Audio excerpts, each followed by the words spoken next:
My name is Joe West. We're here sitting at a table with four young ladies who are all in the adult industry in the Detroit area. Each of them are a dancer, and we want to hear what it is that they have to say about their experience as a dancer, what it is to be a woman in that industry, and we want them to speak to each other and to learn from each other and to share their thoughts and ideas with each other.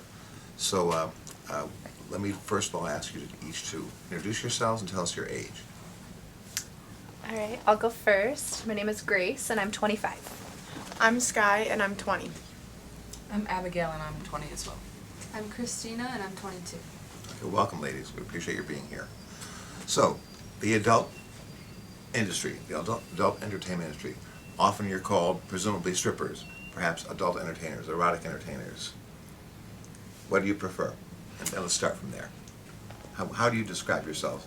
I don't know. I see myself as a stripper, because I am on stage, but I'm also entertaining the guys as well as, yes, I am, taking stuff off here and there, but it's mainly entertaining the guys. It's not really, I don't see it as stripping, even though I guess the proper term is stripping, but I don't see it as that. I see it as I'm here to entertain you guys, and you guys like it or you don't. That's how it is. They like it or they don't, and then you move on. Casually, I like to call myself a dancer because I've always liked dancing, so it feels like pretty true to call myself that. Obviously, I'm not super uncomfortable with the term stripper. I do like entertainer. I think dancer or entertainer would be mostly what I would approach myself as. Does the idea that you're an adult entertainer or erotic entertainer, does that in any way influence the way you feel about your job? Well, I mean, I've been dancing for 6 years, so I've had time to warm myself up to the concept of what I would call myself, and I guess I would say the fact that it is an adult entertainment, it depends who I'm talking to. Seriously. Context. Yeah, totally. I guess I kind of feel the same way in that regard. At the end of the day, you can call me whatever you want. The job's still the same. To me, people are going to call it whatever they want to. Mm-hmm. Well, what do you call it? I think it all kind of falls under the category of adult entertainment for me, especially. I also do online work. I was in LA, I was in Vegas, I do shoots, stuff like that. I get called a lot of things. I would call myself an online worker, an entertainer, a dancer, a stripper, I don't know, whatever you want to call it. I'm pretty much cool with that. You're comfortable with it? Yeah. Okay. Adult entertainment, it is what it is. Mm-hmm. Yeah. I prefer the term dancer. I'm comfortable with that. But if people want to say I'm a stripper, I mean, I'm not worried about it. It's all about political correctness, like you said. Depends on the situation. So. And how does what you call yourself and how you think of yourself, how does that influence your actual practice of your job? Oh my God, it influences everything. The way that you think of yourself is the most important. Mm-hmm. I see myself, yes, as a stripper, but I'm I'm a fun stripper. I'll sit here, create a conversation with you. I'm not gonna just come down and be like, hey, you want to go get a dance? You say no, and I'm gonna walk away. I'm gonna sit here, get to know you. I want you to see the fun side of me. I don't want you to just see me as another stripper and another entertainer here for you. I'm no, you guys, I'm here for you guys, I'm here for you to entertain you guys, whether that's on stage or getting lap dances, it's just I'm here for the guys. But couldn't you entertain kids at Build-A-Bear in the mall? I could, but It's adult entertainment. that's not as good as a pay as this job. Okay. Okay. So what does it take to gear yourselves up to prepare to go to work each day or each evening? What kind of rituals do you put yourself through? Well, the fact that I don't wake up till 2, and then I'm I'll go into work. I try the club I'm currently at. They have the set times where your tip out's gonna be or less if you're there earlier. So I try to get there earlier so I don't have that huge tip out. But I'm you know what?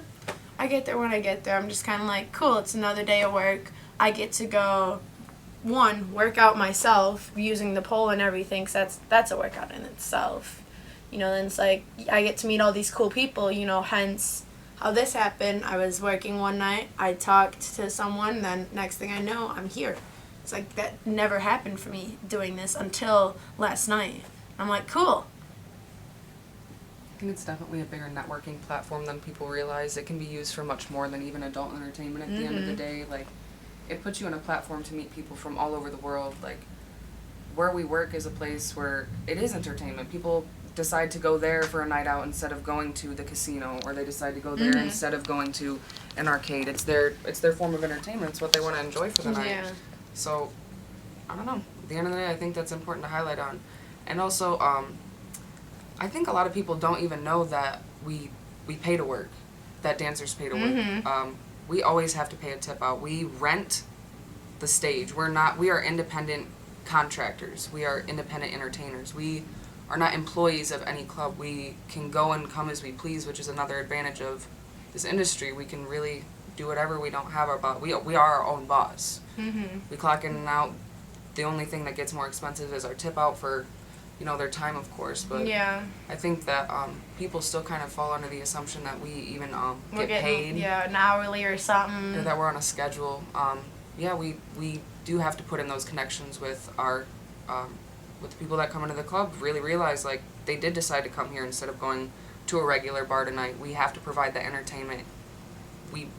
We're paying to be there. Like, we have to really make those connections with people if we want to see that outcome. Yeah. So you typically describe yourselves as sort of independent contractors? Oh, Is that correct? absolutely. Yeah. Yes. Yeah. I fully identify as being an independent contractor, and I think it's one of the most beautiful things. It gives me the choice to travel. I go between here and Vegas, LA. I worked in Miami for 10 months. I'm 20. I've really gotten to see a lot of the world, and a lot of my friends have gone on a vacation or two, and that's it. I've gotten to live in all these places, and like you said, like, you only had this opportunity because you're at the club. You don't really get these kind of opportunities working at a grocery store most of the time.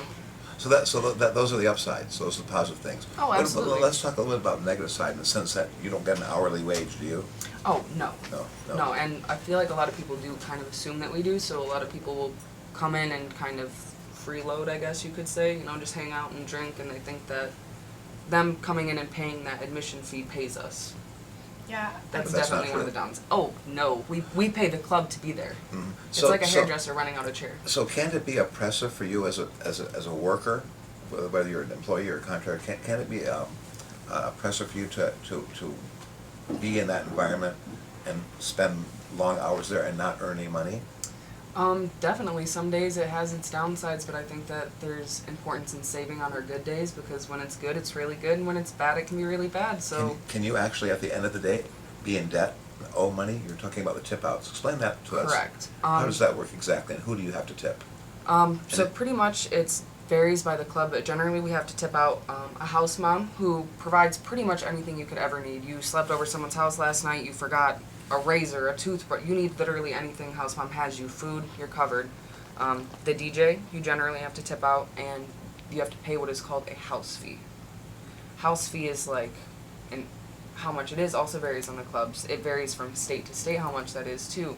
Up here I've seen it's not as expensive as places where you are more likely to make more money. But that's the typical model wherever you dance in a number of states? Yes, States? pretty much everywhere you pay house mom, DJ, house. So how do you deal with a situation where you actually end up at the end of the evening being in debt?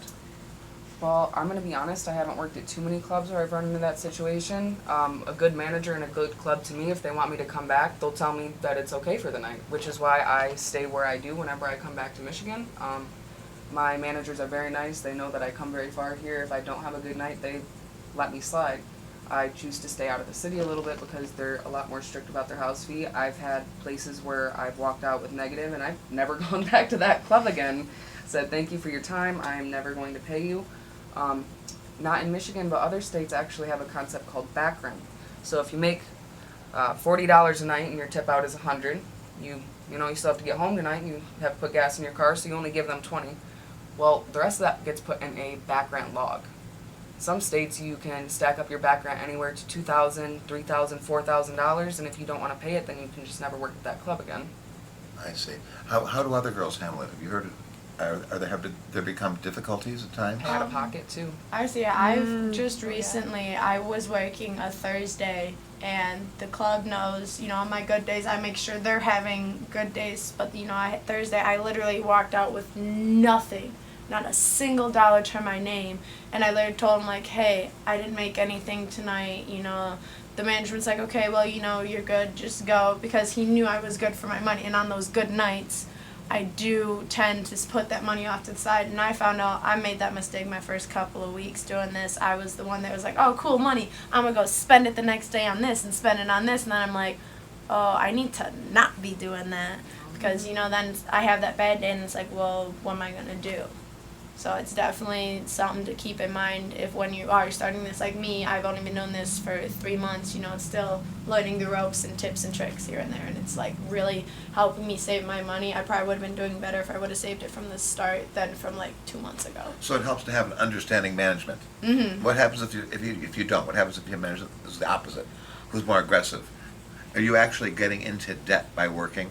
I can't really speak on that because I'm starting to save better with my money, but like before my living, you know, I didn't have to pay bills where I was at, so I didn't really have to worry about putting myself in debt. It's just if I wanted something, I was like, cool, here, I got the money for it, I'm gonna go get it, you know.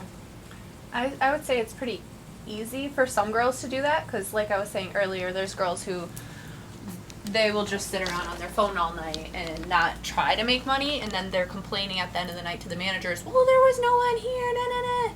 But there were people there, they just didn't get up to talk to them. So then they put their name on a board with like whatever total they owe them for that night saying that they couldn't pay, right?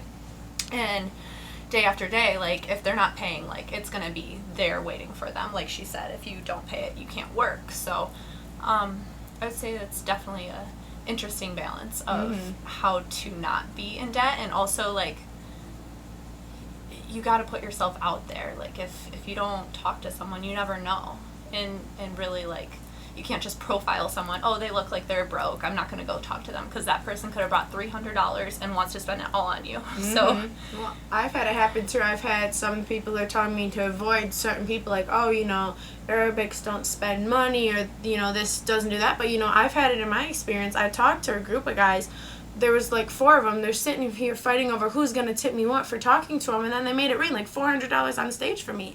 And it's like, you can't base it off of what people tell you. You can't be like, oh, well, you know, this color race doesn't do it, or, you know, like, they really like the white type of girls. You can't base it off of that. I think another big problem too that you just like kind of highlighted on for me, as like in quotes a baby stripper, I think it's important to realize that you have to kind of make all of those opinions for yourself, because at the end of the day, those girls might be trying to get on your money, and that's our bad. That's which is why I personally try to look out for girls and give advice without expecting anything in return, because there are definitely girls in the industry who will try to make it harder for you. There will be girls who will point you away from a $1,000 customer. There will be girls who will try to hit that customer as soon as you go to the bathroom or you get on stage. Like, unfortunately, you really do have to kind of get your own ground about you and formulate your own opinions about anyone, even including regulars, because you don't know anyone else's intentions, including the girls. Yeah, no, and I had that happen too. I had a regular. I was working at one of the clubs, and they're like, oh, this guy doesn't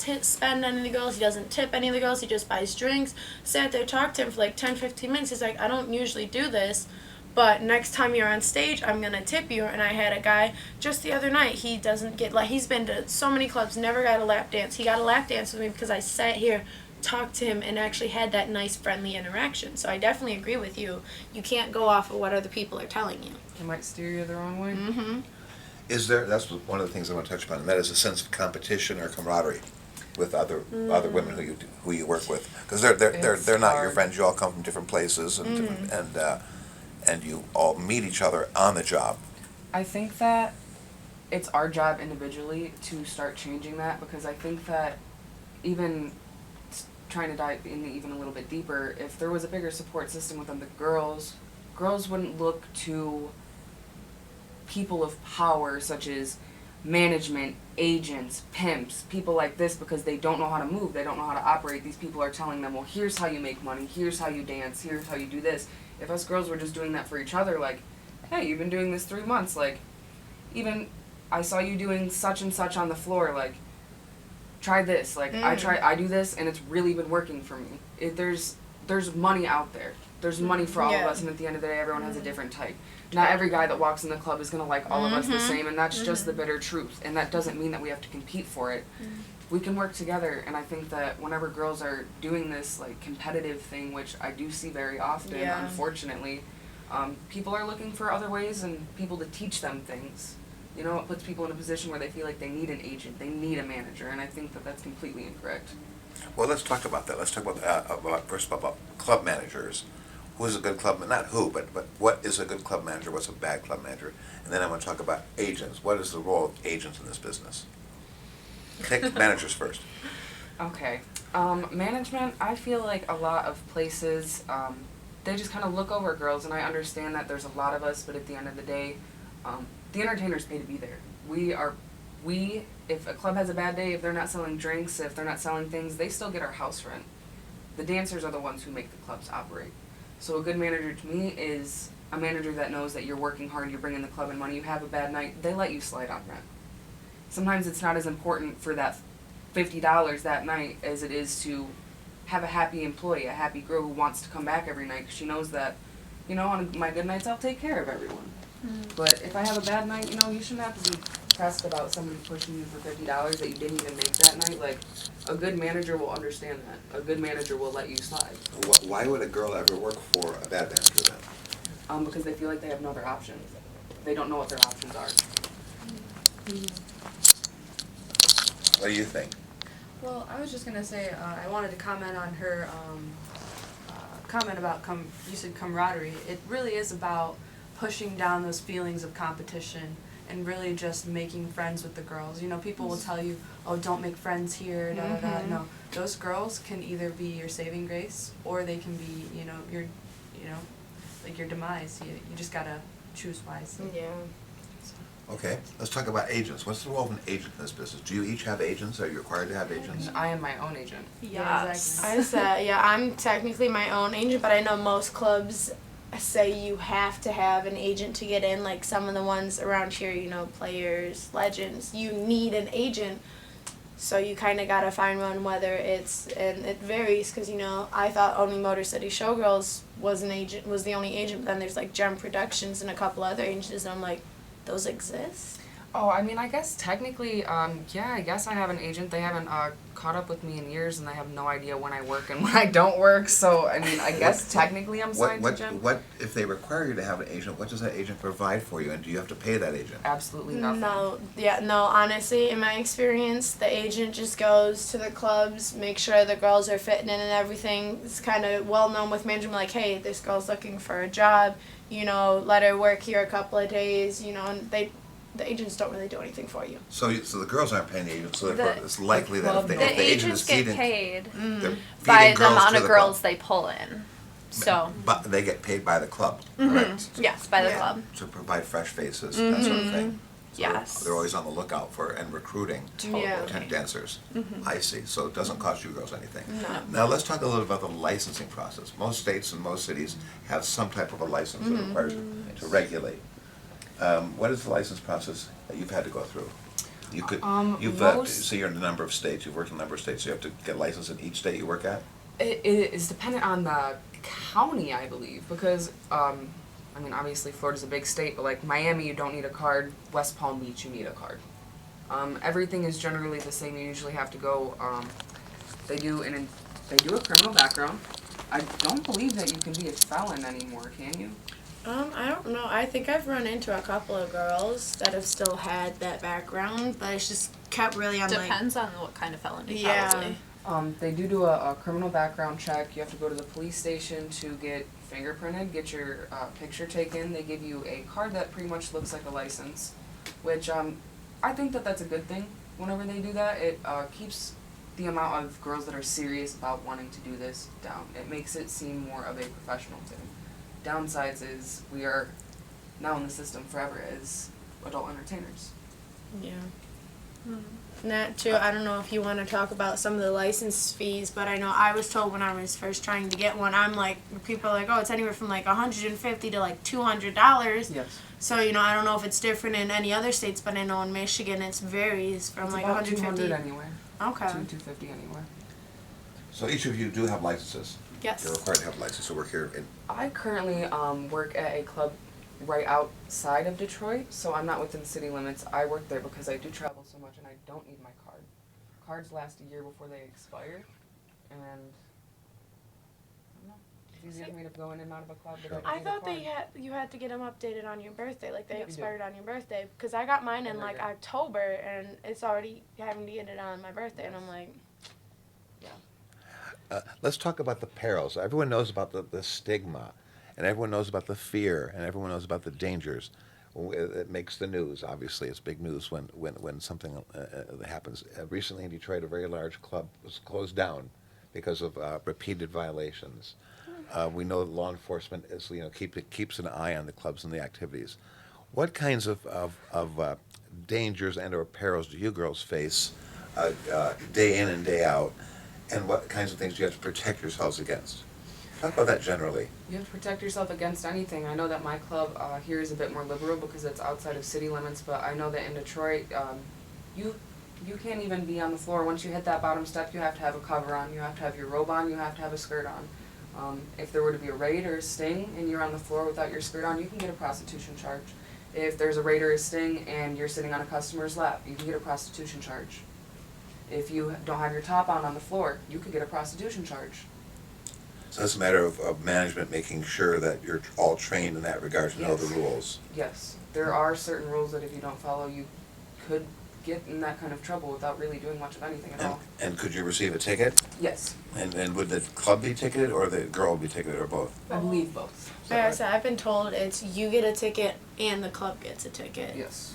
And I've been told they're like each like $500. I don't know if that's true or not because I've never gotten one, but like that's what I've heard. They're like $500. But you have a sense that there's always potentially an undercover officer, someone who's surveilling Yes. your activities. Yes, I never assume that anyone is who they say they are. Nope. As you know, there's the general belief, whether it's prejudice or true, I don't know. I'd like you to share your views on this. That girls who are in the industry are somehow in it involuntarily. They're in it because it's the last resort. They can't do anything else.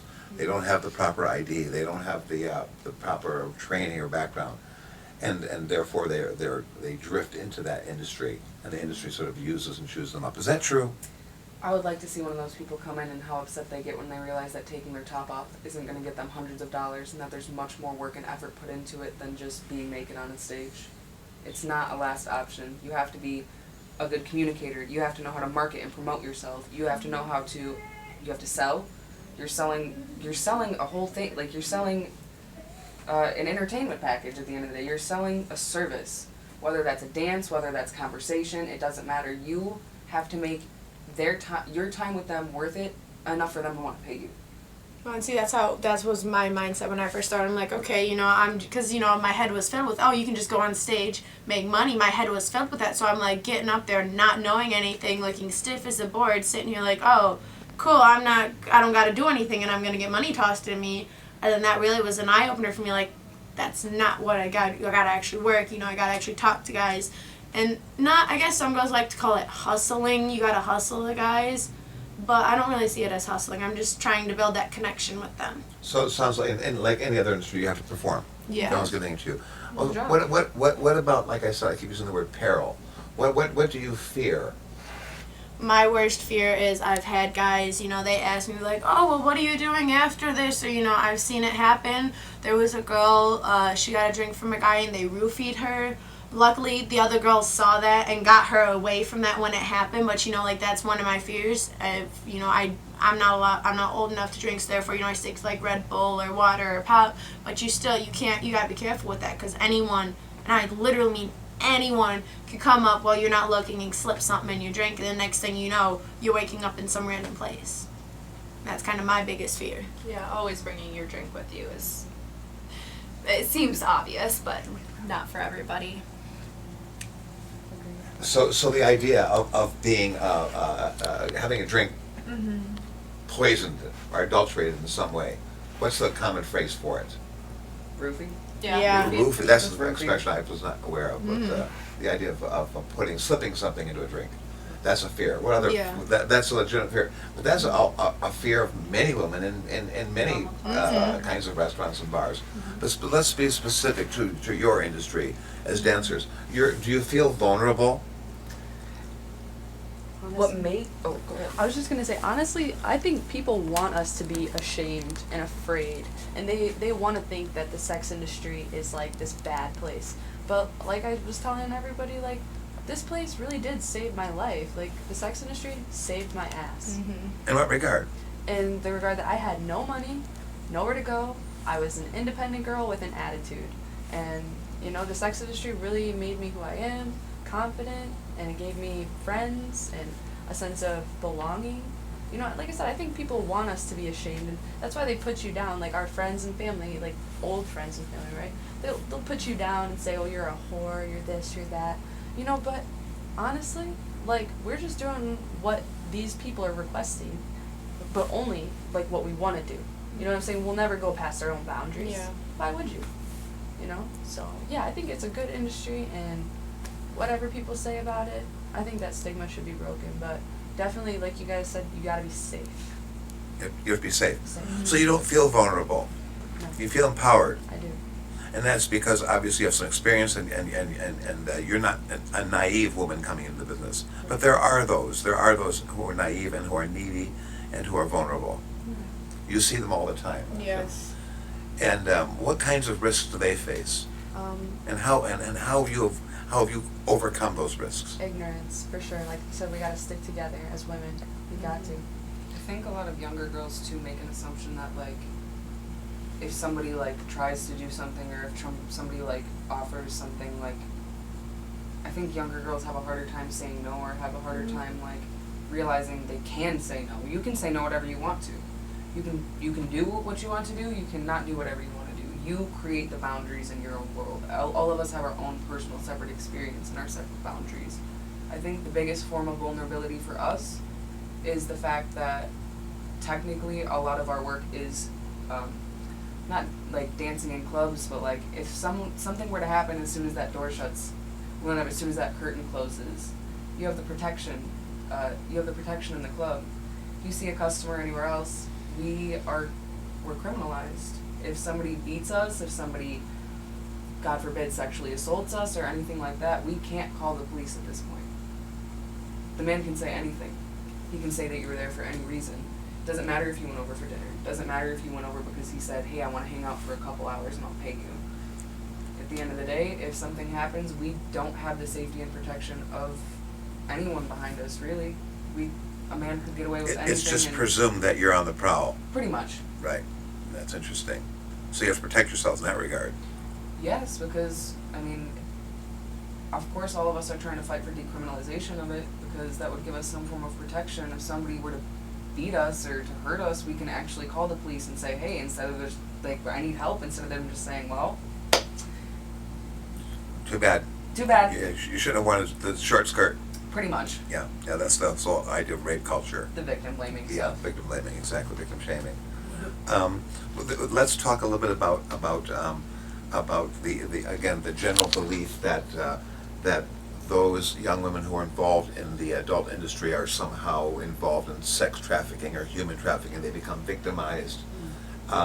They are often fall prey to manipulation, or they're forced to work for a pimp or a boyfriend who acts as a pimp, and that kind of thing. That's the general, I think, common sort of belief. Is that true? And It is can it happen. is it accurate? It can happen. It's out there and it's real, and if girls aren't aware of their surroundings and aren't going into this knowing that they can say no, they have to have a strong sense of self in terms of knowing where their limitations are and what they want out of this. It's real. It happens in your own hometown. It happens at your clubs. I did it. I got in one of those situations a bit ago, and it took me 8 months to realize that I wanted to be an independent person. I've been independent for 6 or 7 months now, but my home club here, it happens. It's all around you. Promises of a better life, they do prey on girls that might not be close to their family or just went through a breakup or a situation, and they might not even present it Who's like they? that. When you say they pray, who's A they? pimp. A pimp. Pretty much though, it was approached as, you're gonna be my girl. You're gonna be my girl. My girlfriend, that's what I thought. You know, he seemed nice, he seemed sweet. Come live with me in Miami, you know, lived in Detroit all my life. Of course I wanna go and live in palm trees, and then you get there and there's 3 other girls there. He said, I thought I was gonna be your girl. He said, you are, you're one of them. Right. So it's trying to take advantage, trying to manipulate you, And they will. selling you a So story. That's a big reason why I try to look out for baby strippers and try to help them get that sense of self and sense about them in the club, because until I was in that situation, I didn't see it around me. I didn't even know that it was happening. I thought that stuff was in like movies and shit. Like I didn't think that it would be at my home club, like one of the nicest clubs down here. I was like, wow, I never saw that coming. And now afterward, you can see it all hindsight. You can really look around the club and you can see the Yeah. signs. Even the questions that people might ask you, like whenever you're more aware, if somebody's being overly pushy about like, oh, so where do you stay? Who do you stay with? Are you close with your family? You know, stuff like that. Like, you start to notice those things. You start to catch on after you are aware of what's actually going on out there. We are now probably in the 3rd year of the Me Too movement. And how has awareness of sexual assault, sexual abuse, sexual harassment, how has that impacted you in your job? Has it changed at all since Me Too began? So I don't really know. That's probably a question for them. Men minding their P's and Q's a bit more. Yeah. I was gonna say, I love that movement actually, that women have, you know, sexual freedom and just like, you know, being slut shamed. That feels so great. No, but yeah, like I feel like, man, we really just, the question was about the Me Too movement. What was the question? No. Exactly. How has greater awareness of the impact Yes. that working relationships have, how has that impacted your life and your career? Sexual self-control. Sexual self-control, because it's all about self-control when it comes to the sex industry. And like I was in abusive relationships, toxic relationships, and when you become a dancer, you become independent, empowered. Like you can stand in front of people naked and dance and, you know, perform an art. And now you can tell people, I'm hot, I'm awesome, and you can't have this unless you're gonna really prove it that you deserve this. So that's empowering yourself. That's good. That's recognizing your power, and it's the opposite of feeling vulnerable. Really, Yes. the Me Too is all about a person, typically a boss, who misuses his or her power in that relationship to take advantage of the employee. The common cases are a man who's a boss taking advantage of a female underling, and using that for whatever purposes against her, but sometimes, you know, making promises to that woman. How is that reflected in the adult entertainment industry? Do you see it? Do you see your bosses on better behavior, or do you see none at all? I don't know if I see that as much as clubs as, I also do porn. Agents there, you need them a little bit more. They get you bookings. Directors, agencies, there are definitely girls who feel like they have to do those kind of things to get better jobs or to stay in management, and like they are being pressured by agents, they're being pressured by directors, like, do you want to shoot for me? Well, better get to work. You mean, what are you going to do for me? Casting couch mentality? Is that what you mean? Pretty much.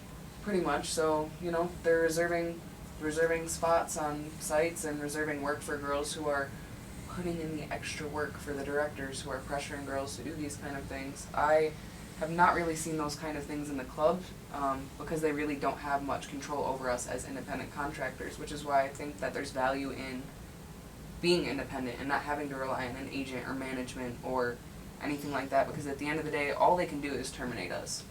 They can't influence our hours, they can't influence our money. Managers at clubs, they can't do that.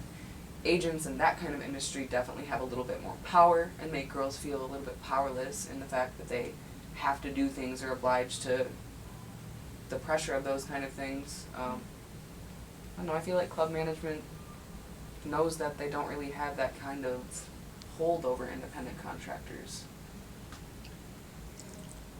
I would also say I have seen it with agents in the stripping industry where they will prey on girls, like she was saying earlier, kind of finding the girls who look like, even at like a normal club, like say you're just going out on a Friday night, they'll send people there to like pick out girls who look like they would want to dance because they need that type of thing in their life. And even for some people who like are interested in getting into dancing, they don't know that you can get your dance card on your own. They don't know how to do that because there's paperwork involved. It's like this intricate process, almost made more intricate so that you'll have to rely on these agents. And I think that it's good to show that that's a fallacy. You can be your own boss and not let someone who has nothing to do with your performance take anything for you showing up to work. I know actually one agent in the city who I won't name, of course, but they're kind of weird with their girls now that I think about it. Mm-hmm. Not a club manager, but an agent, and he goes as far as having girls come over to his house, teaching them how to give lap dances. He goes and he sits at the club. He'll yell at them if they're not doing the right moves on stage. I know for sure that he takes some of their money, and he definitely has told them that they will not be able to work anywhere else in the city if they're not with him. That's interesting. And they're all girls from the age of 18 to 20 who have never danced before and are under the impression that that's what everybody does. You know, you have an agent, and if you decide to go away from your agent, then sucks. You're out of luck. You won't be able to work anywhere else. Like, no. That describes predatory conduct. Yes. Do you come across strong arm tactics like that, intimidation tactics, within the industry generally, whether it's the club owners, the managers, the agents, and or customers? I've seen it.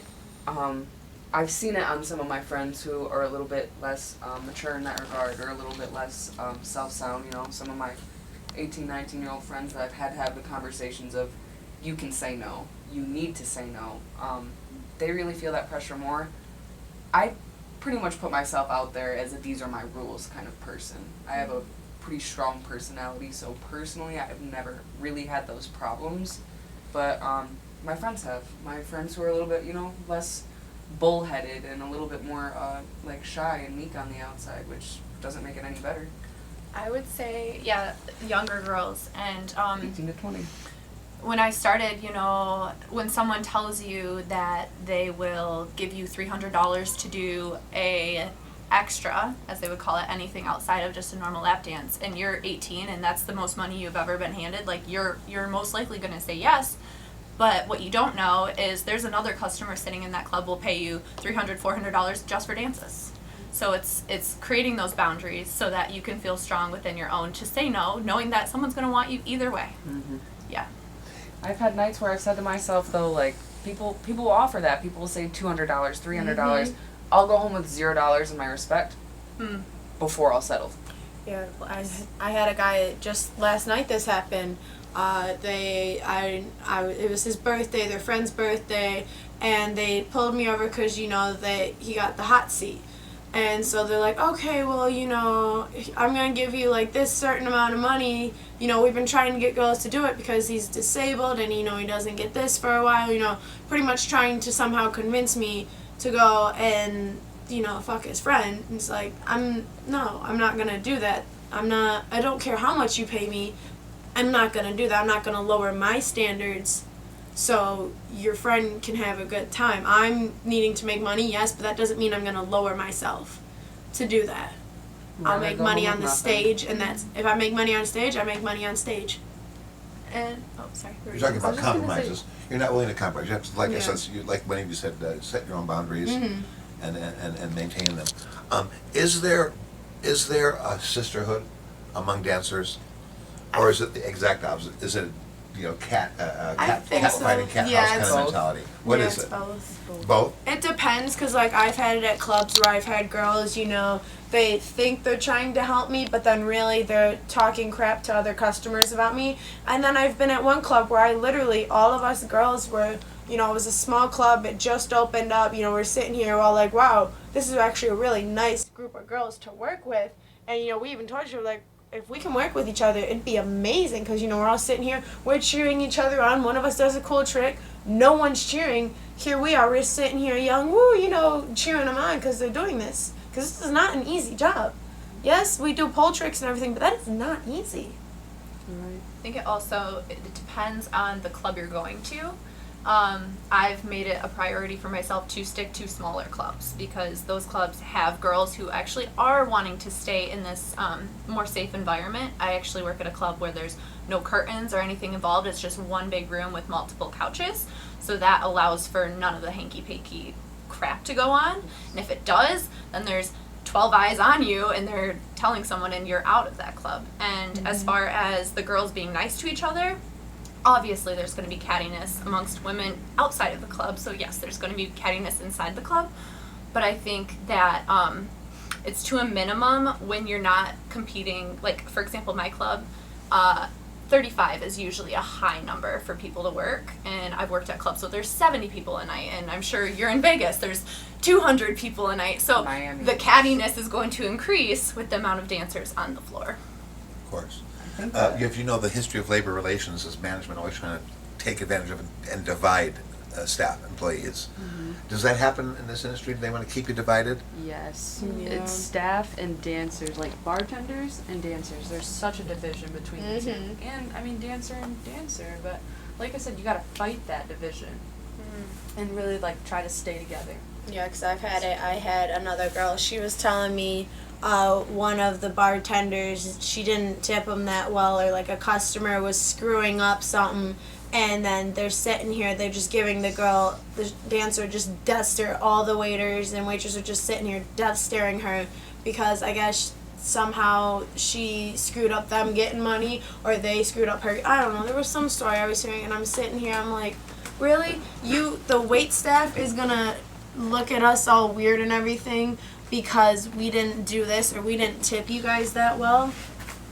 It's, Well, I think it becomes the consciousness of everybody's there to make their own money, right? And if they're not working as hard, of course they're going to look at other people and be like, wow, they're making all that money and they're mad, but it's all a gamble. You know, you're coming into a place where you don't know how many people are going to walk in that door and if you're going to make tips as a bartender or not. And one big thing about that, I think my club specifically really approaches like health.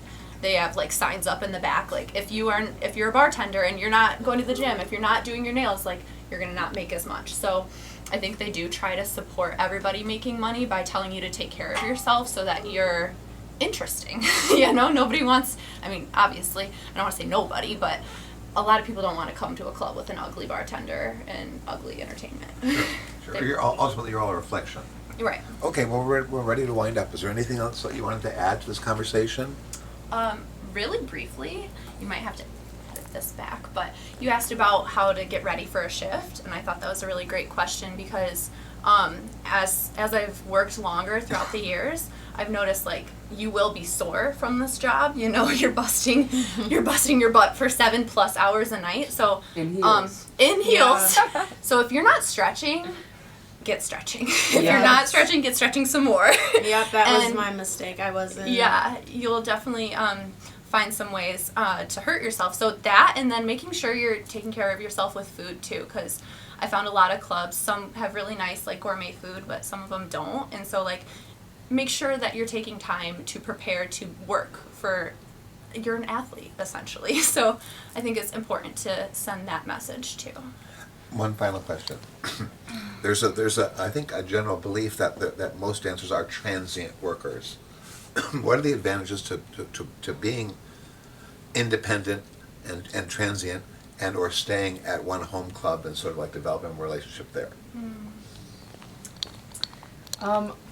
I have a very good relationship with my home club here, and I mean, there's benefits to it. I have good relationships with the staff. They sent me to a club in Vegas. That's where I started about 2 years ago, and I've made great friends with the staff. Both my general manager and my manager are great people. I come back to this club because, like I said, a good manager is somebody who will know, hey, you just traveled in all this way. You know, you didn't make that much money tonight. Go ahead. Thank you for coming back. You know. So it works both ways for you. Oh, absolutely. How about, any thoughts on that subject? I don't really have much experience with that. Well, sorry. No, you're good. I would say, yeah, it can go both ways. Finding a good club where you know that the rules are respected, like she said, the managers are nice. Like, I definitely am more so in that boat where I would like to stay somewhere where I know that there is consistent money. But one thing I do know is people like new faces. So when you're at a club with all these regulars and they see a new face, yes, some of them are going to be more intrigued to their own, like a girl they usually see, but they will also really like these fresh faces coming in. So I think it really matters about your demeanor and how you like assert yourself in a club too. Does that answer that? Yes, of course. I can see the advantages of, Yeah. the appeal, I should say, of new faces. Mm-hmm. Sure. At the end of the day, That creating encourages one to you to relationships. go around town. Yeah, relationships are important. Yeah. Creating those relationships gets you further than going in and just working your shift, knowing your bosses, creating those relationships. It's giving you the chance to travel. Are you each making as much money as you can, or could you make more money in other professions, other careers? Not unless I wanted to get my doctorate. Yeah, I'd say for me, honestly, I love what I do. I love the money I am making. Yes, it's not as much as some of the other girls. You know, some of the girls are complaining that they make $400 or $500 a night when they're used to making thousands a night, and that's their quote unquote bad night when they're only making $400 or $500. Then you get girls like me. I'm happy if I even make $100 a night. Like, I'm just happy with whatever I walk out of that club with. If I even have enough for tip out, I'm happy. Well, all change though is like as you grow and as you learn and how you communicate with customers and stuff too. Because whenever I started dancing, you know, same thing. And then as you learn how to talk and as you learn how to invite people to dances and you know kind of push those conversations along, you know, you will see your numbers go up. It's this job. People mistake it as being fast money when in reality we really have to learn. We have to learn a lot. We have to do this for a couple of years to really get a good understanding of what we're doing underneath our feet and really be able to hit those numbers that we want to hit. There's nothing wrong with getting discouraged sometimes. There's nothing wrong with learning things and taking those steps because eventually, as long as you keep working, you'll see those numbers. Yeah. Is there a danger of being too dependent upon cash-oriented pay? Because as you know, that's quite rare in this world. Finding an apartment in Vegas just sucked for me. I'll tell you that. Not having proof of income sucks. It's hard. It's really hard. You kind of have to just hope that places will be okay with you sending bank statements showing, hey, I've got money, but I don't have proof of employment. Because you can't get proof of employment from those clubs. You're an independent contractor. Remember, they're not your boss. So they can't prove that you're their employee. But do you become dependent upon the idea that you're earning cash? I would say. Is that a barrier to getting out? Yeah, I mean, can you imagine going back to a 9 to 5 where you make $300 a week? Like, that's definitely a huge gap. But touching on what she was saying, yeah, I've had like apartments tell me they want a whole year in advance. So like, I definitely think that staying in the industry, it has this appeal where I think it's really important to know what kind of goals you have for when you do want to get out of the industry because creating that nest egg is really pivotal. Let's have the final word from this young lady who's very thoughtful, but shy. What is your exit strategy? Do you have one? Is it important for you to have one? Actually, I do, and I was just thinking about that. So I went from the club to massage therapy. And then from massage therapy, I plan on going into music, making music. And then after I finish doing what I love with music, I plan on going into aerospace engineering. Good for you. I wish you the best of luck. Thank you so much. Ladies, thanks for spending this time with us. It's Yeah, very, thank very you. helpful. Thank you. And I look forward to seeing you again someday. Yes. Okay, good, pleasure. Signing off now, 3, 2, 1. Great.